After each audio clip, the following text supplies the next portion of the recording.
रात का समय था, मैं अपने बिस्तर पर सो रही थी। मैं बहुत जवान और खूबसूरत, और मुझे अपने अलग कमरे में सोने का बहुत शौक था। इस घर में 2 ही कमरे थे, लेकिन मेरी माँ ने मेरे कमरे को बहुत अच्छे से सजाया था और मेरा बिस्तर भी बहुत खूबसूरत और नर्म था। लेकिन मुझे ऐसा लग रहा था कि जैसे मैं स्टेशन पर अकेली नहीं सो रही। मैं तो अपनी माँ को भी अपने बिस्तर पर सोने नहीं देती थी और आज ऐसे लगा कि जैसे एक साथ ही मेरे बिस्तर पर 4-5 लोग आए। बाद में कोई सपना देख रही थी। नींद में मुझे ऐसा लग रहा था। लेकिन जब आंख खुली तो ये देखकर हैरान रह गई कि मेरे बिस्तर पर वाकई 3-4 लोग बैठे थे और वह चारों के चारों कोई और नहीं बल्कि मर्द थे। जैसे ही मैंने चिल्लाने की कोशिश की तो उन्होंने मुझे चुप रहने का इशारा किया। मैंने कहा, कौन हो तुम लोग, यहाँ क्या कर रहे हो? तो वह मुझे देखकर हंसने लगे। फिर मुझे डर लगने लगा और मैं अपनी माँ को आवाज देने लगी। पर मेरी माँ ने मेरी आवाज नहीं सुनी। थोड़ी देर के बाद मेरी माँ भी दरवाजे में आकर खड़ी हो गई, और ऐसे खड़ी हुई कि जैसे ये तमाशा देख रही है। फिर उन लोगों ने मुझे बताया कि मैं हैरान रह गई। उन्होंने कहा कि हम लोग तो रोज, मेरा नाम शिखा है। मैं बहुत ज्यादा सुंदर और थी जबकि मेरे बाबा इस दुनिया में नहीं थे। उनका निधन हो चुका था। उनकी बहुत याद आती थी लेकिन मेरी माँ हमेशा ही मेरा बहुत ख्याल रखती थी। मेरे बहुत नखरे थे और क्यों ना होते हैं। आखिर में इतनी सुंदर और गोरी थी। हमारे पूरे खानदान में मेरे जैसा कोई भी गोरा नहीं था। मेरे बाबा भी सांवले थे और मेरी माँ भी। लेकिन जब मेरा दूध जैसा सफेद रंग सबने देखा तो सब लोग हैरान होकर रह गए। उन्होंने कहा कि इस परिवार में इतनी खूबसूरत लड़की कैसे पैदा हुई। कुछ लोग तो मुझे ये भी कहते थे कि यह हमारी जाति की ही नहीं लगती। लेकिन मैं इसी परिवार का हिस्सा थी। मेरे बाबा जब जिंदा थे तो कभी कभी मजाक में मेरी माँ को ये भी कह देते थे कि यह हमारी ही बेटी है ना, या फिर तूने किसी और के साथ चक्कर चलाया। तो मेरी माँ भी हंस कर कहती थी कि हाँ, चलाया था। अगर तुम्हारे साथ ही रहती तो फिर कोई काली सी बेटी पैदा होती है। और फिर दोनों ही इस बात पर हंसने लगते थे। मुझे अपनी सुंदरता पर बड़ा घमंड था, और मुझे पता था कि मुझे कोई अच्छा रिश्ता मिलेगा। बेशक हम लोग गरीब थे, लेकिन मेरी खूबसूरती मुझे किसी अमीर परिवार की बहू बनवा सकती थी। इसलिए मैं अपना बहुत ज्यादा ख्याल रखती थी और मेरी माँ मेरे लिए बहुत सारे तलाश करने की कोशिश करती रहती थी। पर आजकल मेरे साथ कुछ अजीब हो रहा था। मुझे रात होते ही ऐसा लगता है जैसे मेरे बिस्तर के ऊपर कोई बैठा है।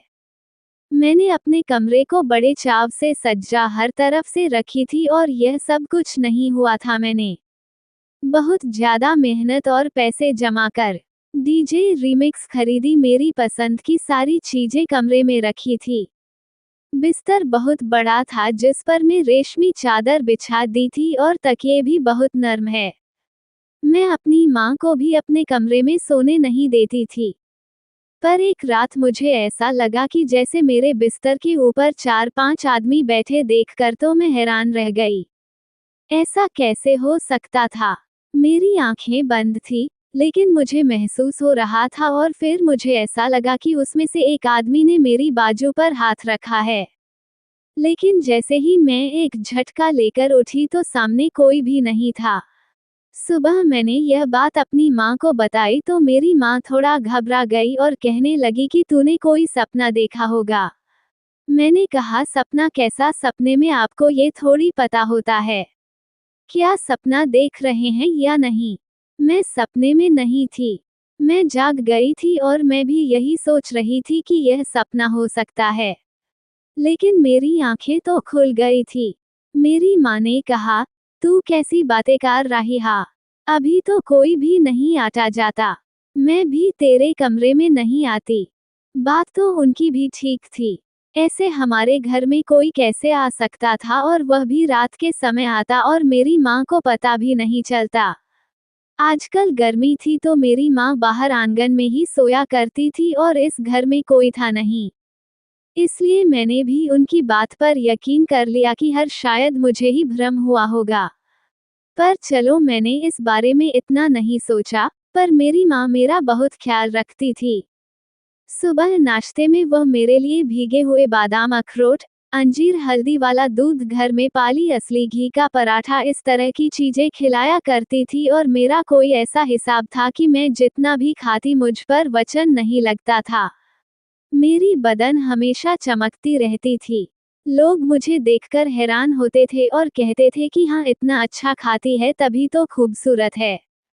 मेरी माँ घर बैठकर लोगों के कपड़े सिलती और जो भी पैसे बनते थे, वह मुझ में पर ही लगा दी थी। घर हमारा अपना था और खाने पीने का खर्च इतना ज्यादा नहीं था।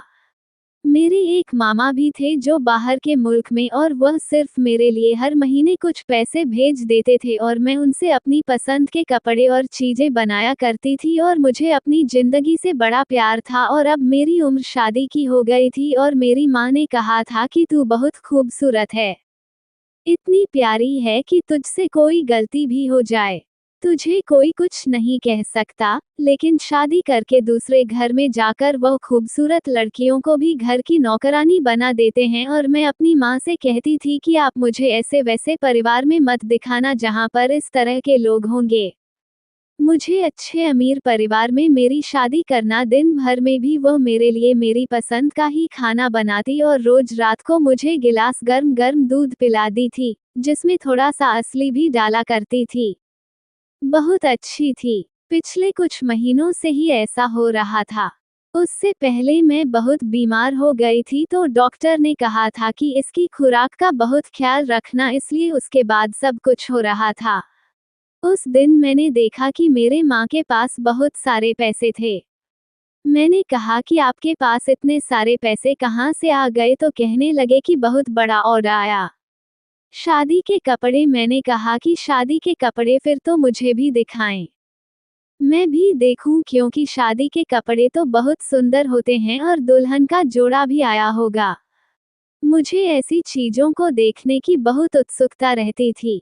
लेकिन मेरे माँ थोड़ा सा घबरा गई और कहने लगी कि नहीं, कपड़े अभी आए नहीं है, अभी तो उन्होंने पैसे भेजे हैं, कपड़े तो 2-4 दिन बाद आ जाएंगे। ये कैसी बात है कि उन्होंने पैसे भेज दिए और कपड़े नहीं भेजे? इतना कौन अच्छा था, एडवांस में पैसे दे रहा था, इसका मतलब कि मेरी माँ झूठ बोल रही थी। मेरी माँ मेरा ख्याल तो बहुत रखती थी। रात को फिर आ गई थी। दूध का गिलास लेकर मैंने कहा कि आज मेरा मन नहीं कर रहा दूध पीने का, तो कहने लगी, आज तो तुझे पीना ही पड़ेगा। सुबह तो कह रही थी, मेरी टांगों में दर्द है, मेरे पैरों में दर्द है। मैंने कहा कि हाँ, मेरी कमर में भी बहुत दर्द था, तो उन्होंने कहा तो दूध पी ले, सब कुछ ठीक हो जाएगा।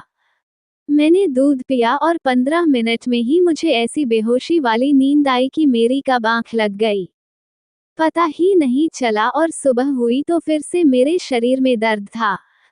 मैं लंगड़ा लंगड़ा के चल रही थी। मेरी माँ परेशान हो गई। उसने कहा कि लगता है तुझे लोग देखते हैं, इसलिए तुझे नजर लग जाती है। मैंने कहा कि आप भी नजर पर विश्वास रखती हो, तो मेरी माँ ने कहा, हाँ, हम लोग भी नजर पर विश्वास रखते हैं, क्योंकि कुछ लोगों की नजर बहुत होती है और वह आपको इस तरह से देखते हैं कि नजर लग जाती है, वरना तू खुद सोच तुझे किस चीज की कमी है। मैंने कहा कि हाँ, बात तो कुछ ऐसी ही है। मुझे कभी कभी ऐसा लगता था कि रोज रात को मेरे कमरे में कोई ना कोई आता था, पर वह कोई औरत नहीं बल्कि मर्द होते थे। मैं माँ से पूछती थी कि मेरे कमरे में रात को कोई आया था तो बाकी कोई नहीं आया, लेकिन मुझे भी लगता था कि पता चल जाता था कि कोई मेरे बिस्तर उठ नहीं पाती थी। मुझे वह महसूस तो हो रहे होते थे और मेरे अंदर उठने की मेरी आंखें नहीं खुलती थी, जैसे मैं बहुत ज्यादा नींद में हूँ। लेकिन ऐसा कैसे होता है? अगर कोई इंसान सो रहा होता है जब, और कोई दूसरा उसे आकर कहे कि उठो उठो, चला गया, भागो भागो, कोई आपत्ति आ गई, मुसीबत आ गई, नींद से उठकर भाग जाता है। लेकिन मुझे कैसे नींद आती थी कि मुझे पता चल जाता था कि कुछ हो रहा है और मुझे उठ जाना चाहिए, लेकिन फिर भी उठ नहीं पाती थी। ऐसी बेहोशी वाली नींद मुझे कहाँ से आ रही थी और ये 2-3 महीने से ही हो रहा था। इन 2-3 महीनों में वैसे बहुत कुछ बदल गया था। मुझे अजीब सी नींद आती थी। मेरी तबीयत खराब रहने लगी थी।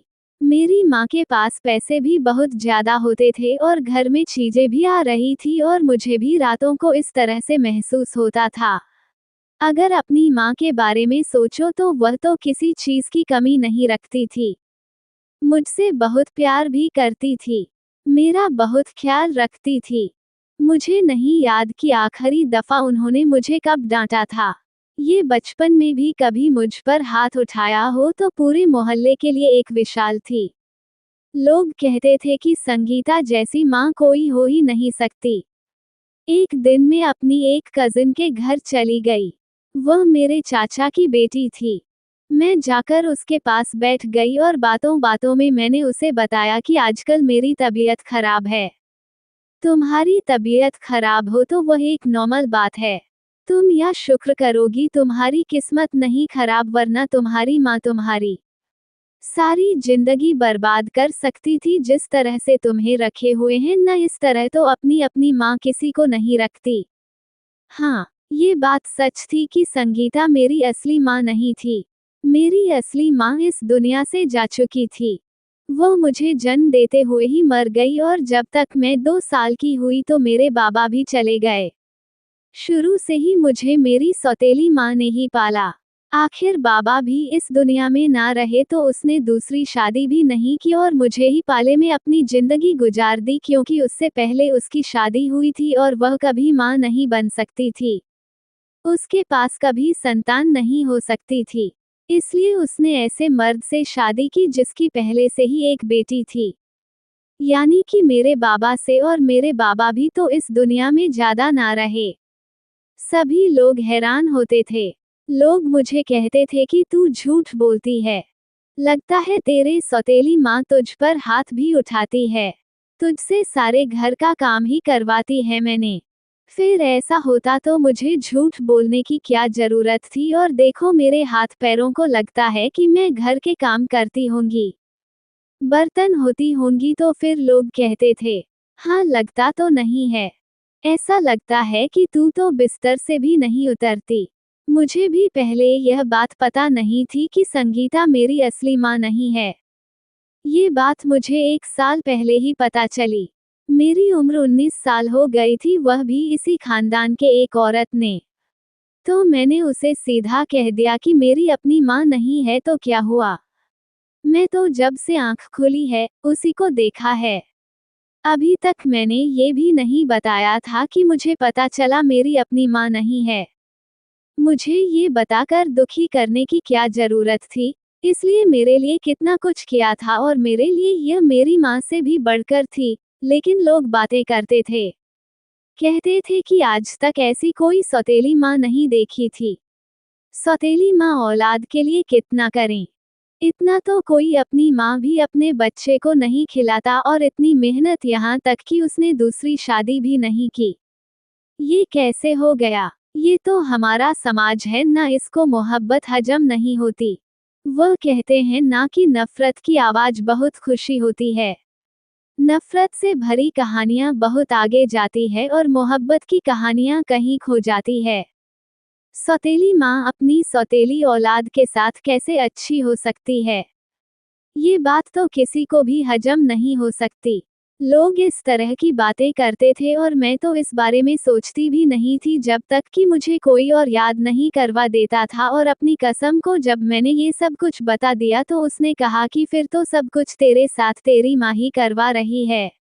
मैंने कहा कि तुम क्या कहना चाहती हो, मेरी माँ मेरे साथ क्या करवा सकती हैं। उसने कहा कि तुम खुद ही तो कह रही हो। तुम्हें ऐसा लगता है कि तुम्हारे कमरे में रात के समय कुछ मर्द आ जाते हैं, तो एक बात मुझे ये बता कि जवान खूबसूरत लड़की पता तो हमें हर बात की थी। मैं तो डर गई। मैंने कहा कि नहीं ऐसा नहीं हो सकता। उसने कहा कि फिर तेरी कमर में दर्द क्यों रहता है, क्यों बीमार रहती है। अपनी शक्ल देख, तेरी शक्ल भी अच्छी लग रही है, जैसे तेरी शादी हो चुकी है। ऐसा कौन सा जो मुझसे जलता नहीं था, लेकिन उस दिन मैंने अपनी बहन की बातों पर विश्वास कर लिया और यह नहीं सोचा कि वह मुझसे मेरे दिमाग में गलत बात चल रही है। उसकी बात सुनकर तुम्हें घर पर आ गई और सोचने लगी। अब मेरे दिमाग में सारी कड़ियां आपस में मिलने लगी थी। 2-4 महीने से मेरे साथ क्या मसला बना था और 2-3 महीने से ही मेरी माँ के हाथों में इतने पैसे थे कि खत्म नहीं हो रहे थे। वह मेरा ख्याल भी बहुत रखती थी। कहीं वह मेरा तो नहीं रखती थी कि जैसे बकरे को ज्यादा खिलाया जाता है क्योंकि फिर उसको कुर्बान करना होता है।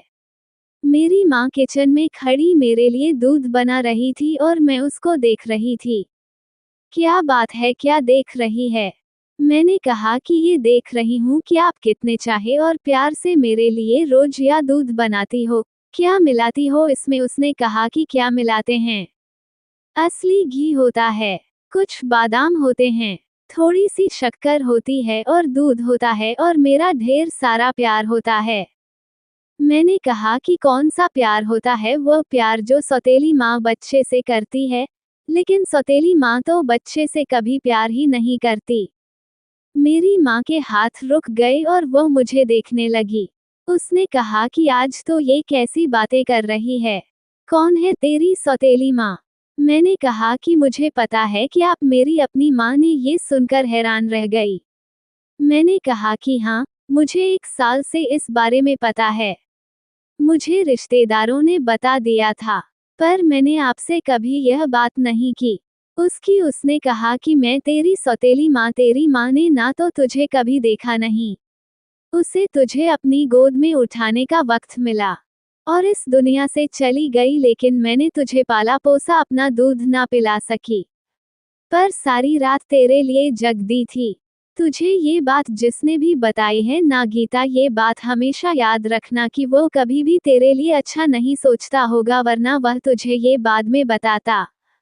मैंने उसे कहा कि मुझे भगवान कसम है कि जब मुझे ये बात पता चली थी तो मुझे कोई फर्क नहीं पड़ा। मैंने उसको भी यही कहा था कि अगर मेरी माँ सौतेली है तो क्या हुआ, मेरे लिए तो वही मेरा सब कुछ है। लेकिन आज मुझे ऐसा लग रहा है कि अपनी माँ अपनी होती, लड़ाई होती है तो मेरी माँ ने कहा कि क्यों, आज ऐसा क्या हो गया कि तुझे ऐसा लग रहा है? क्या गलती कर दी है मैंने? तू मेरा दिल जला रही है।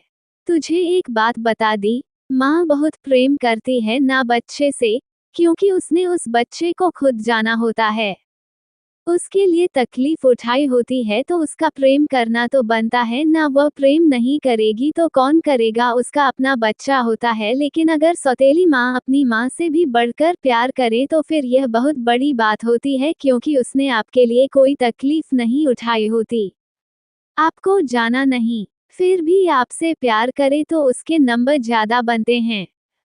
गीता, मैंने तेरे लिए अपनी जवानी खराब की है, तुझे ये बात नहीं करनी चाहिए थी। ये पीले दूध का गिलास इतना कहकर वहां से चली गई। मुझे भी बाद में ऐसा लगा कि मैंने कुछ ज्यादा ही बोल दिया और सुबह जब मैंने अपनी माँ को सिर्फ एक लफ्ज सॉरी का बोला तो वह बिल्कुल पहले जैसी हो गई और उसने कहा कि कोई बात नहीं, बच्चे इसी तरह करते हैं, लेकिन माँ बाप जो होते हैं ना, उनके दिल बहुत बड़े होते हैं, इसलिए वह माफ कर देते हैं। मैं फिर से अपनी कसम से मिलने गई और मैंने उसे सब कुछ बता दिया। उसने कहा, तेरी माँ है ना, ये पहले हमारे साथ रहती थी। उससे पूछ कि इसने घर परिवार क्यों छोड़ा और ये तुझे लेकर इतनी दूर के इलाके में क्यों चली गई? इसलिए ताकि अपनी मनमर्जी से रह सके, क्योंकि वहाँ सबकी आंखों के सामने रहती थी। आधे से ज्यादा हमारे अपने ही घर थे, सब लोग एक दूसरे के जाने वाले थे और यह बात हमारे बड़ों को भी अच्छी तरह पता था और अब तक नहीं समझ सके। एक दिन उसको क्या हो गया था, तुझे उठाकर पागलों की तरह भागी और कहने लगी कि अब मैं अपनी बेटी को यहाँ नहीं रखूंगी। और उस वक्त तेरी उम्र ही क्या थी? बहुत कम उम्र थी तेरी। मैंने कहा कि हाँ, वह बात तो मुझे भी याद है, लेकिन ये सब हुआ कैसे यह मुझे भी आज तक पता नहीं चला। बस उसे दिन के बाद से ही हम लोगों ने दूसरा घर ले लिया था। ये घर मेरी माँ के बाप का घर, जाने की मेरी सौतेली माँ के बाप का, और यहाँ पर अब हम लोग रहते थे। इसलिए मैं अपने रिश्तेदारों से ज्यादा मिल नहीं पाती थी।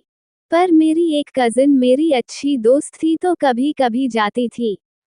ये सारी बातें सोचना भी नहीं चाहती थी, लेकिन अब शायद मुझे सोचना चाहिए था क्योंकि यह सब कुछ काम नहीं था। मुझे रोज रात को ऐसा क्यों लगता था कि जैसे मेरे बिस्तर 45 बैठे हैं। कहीं ऐसा तो नहीं था कि मेरी माँ मुझे बेच रही थी, और क्यों ना भेजती। मैं इतनी सुंदर थी, खूबसूरत थी। वह मेरी खूबसूरती को भेज सकती थी और आजकल उसके पास बहुत ज्यादा पैसे भी होते थे। एक दिन मैंने फिर से उसे सवाल जवाब करना शुरू कर दिया। मैंने कहा कि तुम्हारे पास इतने पैसे कहाँ से आते हैं, तो उसने कहा कि यह तू मत पूछ कर पैसे कहाँ से आते हैं, लेकिन तुझे मैं बहुत जल्द बहुत कुछ कर दूंगी। मैंने कहा कि हम करना चाहिए जब खुद इतनी खुश हो रही हो। मेरी माँ ने कहा कि आजकल तुम मुझसे किस तरह से बात करती है। जब तू बचपन में गलती करती थी तो मैं तुझे थप्पड़ भी मार दी थी। मैं तेरी सौतेली माँ सही, लेकिन तुझे प्यार भी मैंने किया और गुस्सा भी मैंने ही किया। लेकिन अब तो इस तरह की बातें क्यों कर रही है? क्यों मुझे गुस्सा दिला रही है? मैंने कहा कि गुस्सा आएगा तो क्या कर लोगी? ऐसा कुछ सोचना भी नहीं। वाकई मेरी जुबान में जहर भूल गए थे। मुझे मेरी माँ पर गुस्सा आता था क्योंकि मुझे पता था कि वह मेरे साथ कुछ कर रही थी, और अगर वह मेरे साथ ऐसा कर रही थी तो क्या ये छोटी बात थी? वह मुझे इस्तेमाल कर रही थी। रोज कहती थी कि तेरे लिए कोई रिश्ता तलाश करना है। आज इस बात को 1 साल हो गया था कि कोई भी रिश्ता हमारे घर नहीं आया था। इसका मतलब के रिश्ते के बारे में भी झूठ बोलती थी ताकि बस मुझे इस तरफ लगाए रखे कि हाँ रिश्ता है, लेकिन कोई रिश्ता नहीं था। मैंने सोच लिया कि मुझे क्या करना है। जो मेरी माँ मुझे रोज 1 गिलास दूध पिलाती थी, ना इस दूध के अंदर ही वह कोई चीज मिला दिया करती थी। जैसे ही मैं दूध पी थी, मुझे बहुत सुकून की नींद आ जाती थी, और ऐसी नींद आती थी कि जैसे मैं बेहोश हो गई हूँ, मुझसे उठा भी नहीं जाता था। मैंने सोच लिया कि आज मैं दूध नहीं पीऊंगी, लेकिन उसको ये बात नहीं बताऊंगी। नाटक करूंगी कि दूध पी लिया है, लेकिन असल में दूध नहीं पीऊंगी। फिर देखूंगी कि रात को क्या होता है, क्योंकि मुझे याद है मैंने दूध पीने से इनकार किया था, लेकिन मेरी माँ ने फिर भी मुझे जबरदस्ती दूध पिलाया था और कहा था कि यह तेरे लिए बहुत जरूरी है। असल में मेरे लिए जरूरी नहीं था। उनके अपने लिए छोटी बच्ची नहीं थी जो मैं बेवकूफ बन जाती, और मैंने ये भी सोच लिया था कि अगर मेरी माँ गलती पर हुई तो मैं उसके साथ बिल्कुल अच्छा नहीं करूंगी। पुलिस को बता दूंगी। अपने रिश्तेदारों के पास रहने के लिए चली जाऊंगी और उसको सजा दिलवाने की। एक दिन मैंने उसी से पूछा कि तुम्हारे पास मेरी असली माँ की कोई तस्वीर है? उसे यह बात बहुत बुरी लगी। उसने कहा कि तुझे तेरी अपनी माँ याद आ रही है। मैंने कहा कि याद कैसे आएगी जब मैं उसको जानती ही नहीं हूँ, पर देखना चाहती हूँ कि वह कैसे, इसका मतलब कि वह भी मेरी तरह खूबसूरत थी। तभी तो मैं उसे पैर में ही हूँ।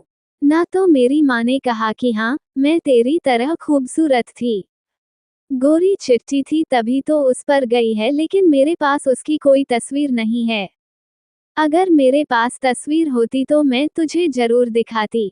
लेकिन तू अपने आप को शीशे में देख ले तो तू समझ, तू अपनी माँ को ही देख रही है। बिल्कुल तेरी तरह ही थी। सच कहते हैं कि जिसको कभी देखा ना हो, जाना ना हो, आपको उसकी याद नहीं आ सकती। मुझे भी मेरी अपनी माँ की याद तो नहीं आ रही थी, पर दिल में एक बात जरूर आ रही थी। अगर मेरी अपनी माँ मेरे साथ होती तो वो मेरे साथ ऐसा कभी नहीं करती, तो यह मेरे साथ कर रही थी। माँ का दिल बड़ा नर्म होता है। माँ बच्चे को कभी कोई तकलीफ होते हुए नहीं देख सकती।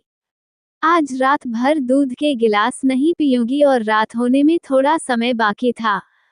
रात होने का इंतजार कर रही थी क्योंकि आज मुझे इस राज के बारे में पता चल जाना था कि मेरी यह मेरे साथ कौन सा खेल खेल रही थी। रात होने से पहले मैंने अपनी माँ को किसी से फोन पर बात करते हुए सुना, मुझे बड़ा ऑर्डर चाहिए।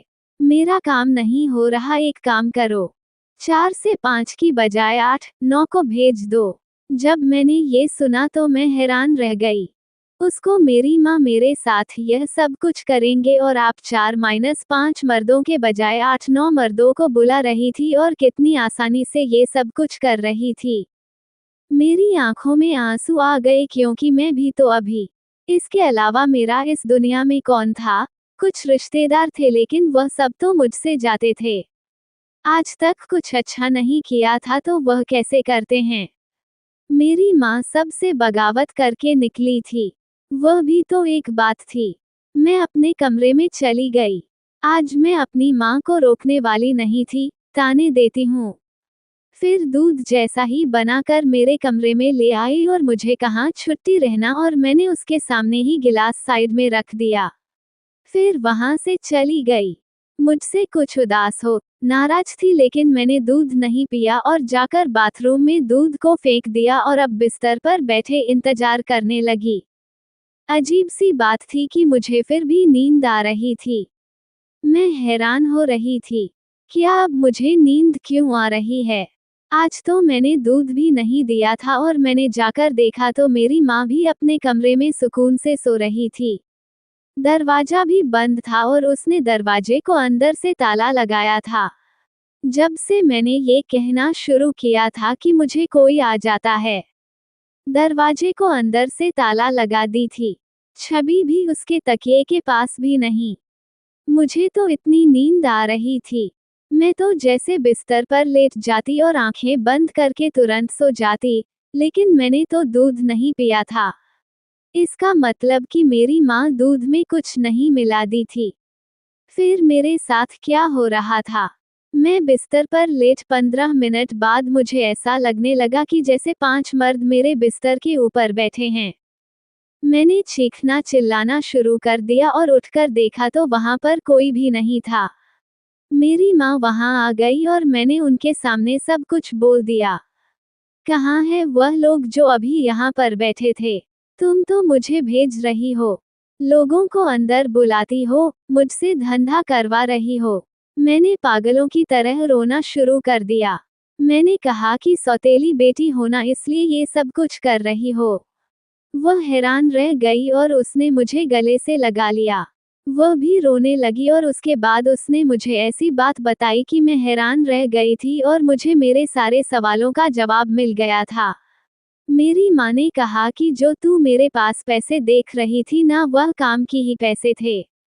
मैं दिन रात काम कर रही थी और इतने पैसे इसलिए जमा कर रही थी क्योंकि तूने कहा था कि तुझे बड़ा मोबाइल लेना है। मैं तेरे मोबाइल के लिए पैसे जमा करी थी और जो तूने मुझे फोन पर बात करते हुए सुना कि 4-5 से काम नहीं चलेगा, 8-9 को भेज दो, तो मैं कपड़ों की जोड़ों की बात कर दो कि नहीं। और अब मैं तुझे बताती हूँ कि तुझे ऐसा क्यों लगता है कि तेरे बिस्तर पर कोई मर्द बैठा है, क्योंकि जब तू बहुत छोटी सी थी और हम तेरे रिश्तेदारों के घर में, एक दिन तेरे रिश्तेदारों की गलती और लापरवाही की वजह से तुझे कुछ लोग उठा कर ले गए थे क्योंकि तू बहुत ज्यादा सुंदर थी। वह लोफर लोग ही थे, पर तेरे साथ बहुत बुरा हुआ था। उस वक्त तक तू अपने होश में नहीं थी। डॉक्टर ने कहा था कि आपकी बेटी ठीक है, वक्त के साथ ही सब कुछ भूल जाएगी, इसका पता भी नहीं चलेगा। ये सब कुछ तेरे खानदान वालों की वजह से हुआ था, इसलिए मैं तुझे वहां से लेकर यहाँ गई थी। डॉक्टर ने कहा था कि तुम्हें इस बारे में पता तो नहीं है, लेकिन इसके दिमाग के किसी कोने में यह बात हमेशा जिंदा रह सकता है। बुरे बुरे सपने आए इसलिए तुझे रात को बुरे सपने आते हैं, तो मैं तुझे दूध के अंदर थोड़ी सी नींद की दवाई मिलाकर देती हूँ ताकि तू सो सके, लेकिन वह बिल्कुल थोड़ी सी होती। तुझे बुरे सपने आते हैं, घर में क्यों कोई आएगा? मैंने तुझे इन सब से किस लेने बताया था? मैं तेरी सौतेली माँ को। उसका मतलब यह नहीं कि मैं तेरे साथ क्या सब कुछ करती थी। तू तो मेरे लिए मेरी जान है। मेरी माँ ने मुझे उसे डॉक्टर से भी मिलवाया और यह भी बताया कि तेरे लिए रिश्ता तो तलाश कर रही थी, लेकिन अच्छे लोग मैं चाहती हूँ कि जिस तरह मैं तुझे संभाल कर रखती हूँ, उसी तरह तेरा पति भी तेरा बहुत ख्याल रखें, और जिसने तुझे मेरे खिलाफ भड़काया उसी के जाने वालों ने तो तेरे साथ यह सब कुछ किया था। मैं तो अपने मुंह पर हाथ रख कर रह गई। मैंने उनके बारे में कितना बुरा सोचा, लेकिन उसने मेरे साथ कितना अच्छा किया था। वह भी तो दूसरी शादी कर सकती थी, और उसने मेरे लिए अपनी जवानी कुर्बान कर मुझे बड़ा किया था। मैंने उनसे माफी मांगी तो माँ ने मुझे माफ कर दिया और कहा कि बस तुम किसी की बातों के बारे में मत आना, और यह जो तेरे साथ हो रहा है तेरी जिंदगी। मैंने कहा, इसमें आपकी गलती नहीं है। मुझे बाकी कुछ याद नहीं था। बस वह अतीत के साए थे जो मेरी आंखों में अभी भी बसे हुए थे। लेकिन मैं उन्हें ठीक से समझ नहीं पा रही थी। बस उसके बाद से मैंने किसी की भी बातों पर ध्यान देना छोड़ दिया। मुझे कोई कुछ कहता तो मैं उससे लड़ने लगती हूँ। वह मेरी माँ है, मेरी माँ के खिलाफ कोई बात। दोस्तों, वीडियो कैसा लगा कमेंट करके जरूर बताएं। वीडियो को लाइक और चैनल को सब्सक्राइब जरूर कर दें।